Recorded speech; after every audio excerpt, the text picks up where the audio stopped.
We can move on and talk about Newcastle, because we've seen that Gareth Southgate has left the England position, as we were just discussing off air. Pete, have you got any updates, please, on the links with Eddie Howe and the job, and where does he stand in that running?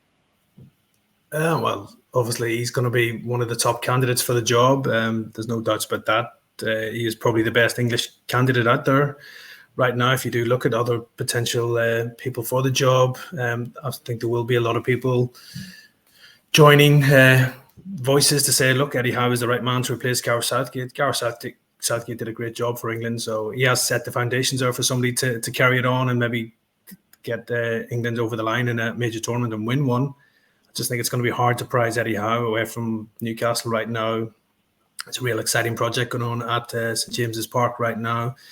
The club have increased revenues. They want to be back in the Champions League as well. I'm sure Eddie Howe wants to be back pitting his wits at Europe's top table as well. He's on a long-term contract, so there's going to be hefty compensation if the FA are to prize him away from Newcastle as well. I just think right now the England job's maybe come a bit too soon for Eddie Howe. I don't think he's in any rush to leave club management right now. Maybe in a few more years, it might be a more attractive job to Eddie Howe as well to maybe become England manager. He's never hidden the fact that he would consider it at some point, but I just think the timing's maybe not right now. He's just into a big job at Newcastle. He's looking to improve on what happened last year, and he'll be hoping that Newcastle will obviously back him in the transfer market to try and get them back in that top four at least and challenging again. So I just think the timing's not right for Eddie Howe right now, but again, he is probably the most popular choice amongst fans out there to replace Gareth Southgate.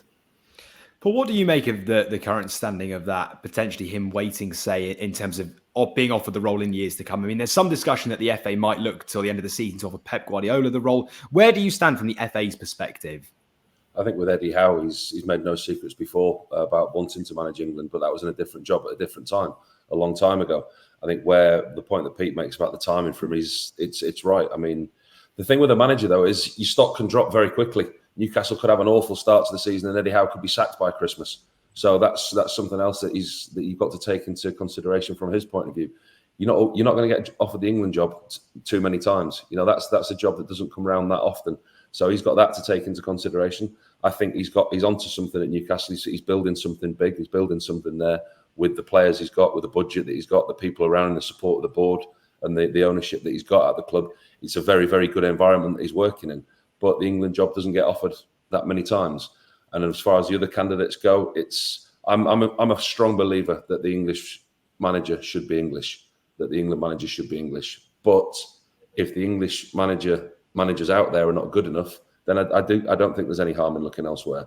You look around and you look at that group of players and you ask the question, what would Carlo Ancelotti have done with that group of players? What would Pep Guardiola have done with that group of players? What would Jurgen Klopp, Pochettino potentially have done with those type of players?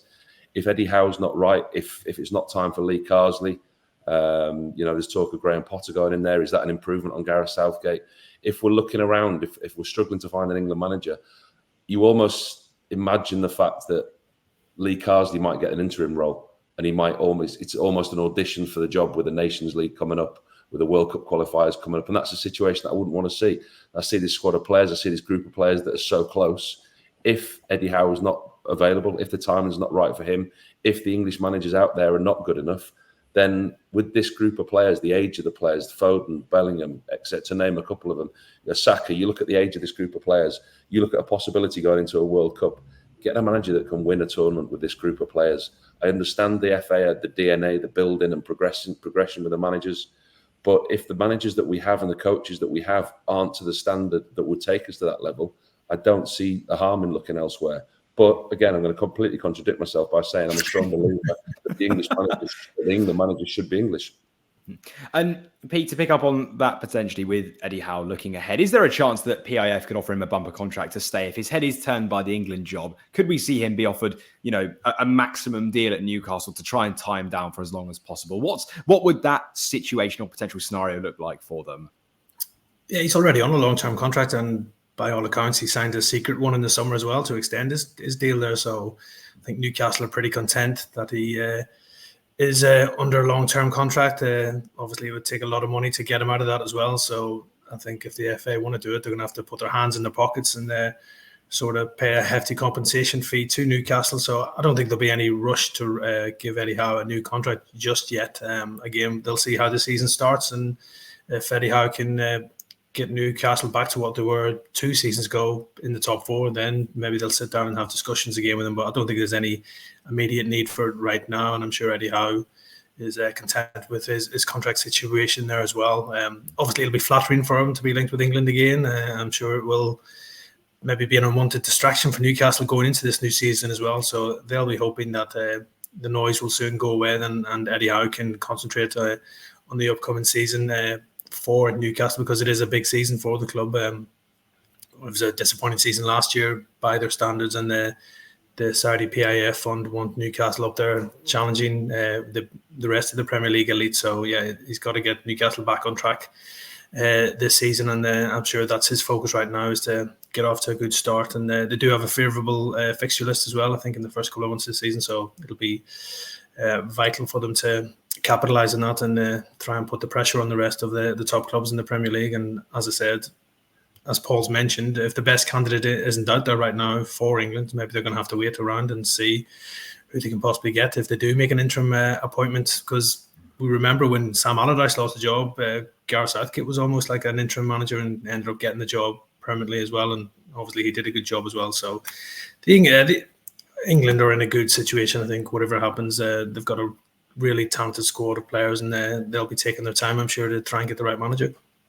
And to wrap up on Newcastle, Pete, there's been some talk now that St James's Park expansion is very much on the cards. Looks like it could be going ahead. Have you got a timeline for us, please, potentially, and what the aimed capacity is going to be in the increase in capacity? Yeah, no real timeline. I'm sure plans they're looking at all sorts of bringing increase in revenues, commercial revenues. They've got this new deal with Adidas. They're opening up a fan zone outside the stadium as well, which is going to be open 7 days a week. So that will bring in much needed revenue as well. But especially when you're dealing with PSR right now, that all these Premier League clubs are having to deal with, it's been never more important to have more money coming into your club through revenue as well. So it's inevitable that the club will look to expand St James's Park. They want to be increasing capacity, because obviously more people in the stadium means more money in the coffers as well. So I'd imagine now the Saudi PIF fund, they will have the money available to go out there and expand St James's Park, and it's already one of the best stadiums in the UK, and they'll be looking to improve in that as well. So I'd imagine plans are well underway, and obviously it's not an easy process to increase capacity when a season starts, so maybe something might have to happen from next summer onwards. You've just watched a segment from Football Insider's brand new podcast, The Inside Track, with me, Lewis Pearce, alongside the guests on the show. Thanks very much for tuning in. Please do give the video a like, comment your thoughts on the topic, and feel free to share on your social media pages. If you want to listen to the full podcast episode, click the link in the description below. Keep your eyes peeled for plenty more content and exclusives here on The Inside Track.